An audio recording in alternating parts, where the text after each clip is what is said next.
भोंदूबाबा अशोक खरात हा रुपाली चाकणकर आणि तत्कालीन मंत्री दीपक केसरकर यांच्यासोबत MIDC मध्ये गेल्याची धक्कादायक माहिती समोर आली होती। यावेळी सिन्नर औद्योगिक वसाहतीचे चेअरमन नामकर्ण आवारेही उपस्थित होते। या भेटीचे फोटो आल्यानंतर एकच खळबळ उडाली होती।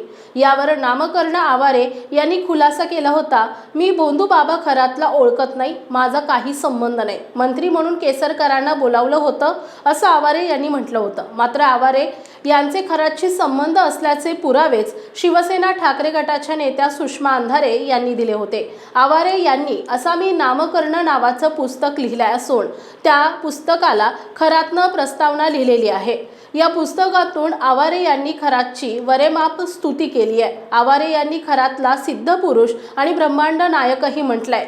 त्याला रुपाली ठोंबरे यांनी जोरदार टीका केली आहे। हा कसला ब्रह्मांड नायक असा संतप्त सवाल रुपाली ठोंबरे पाटील यांनी केलाय।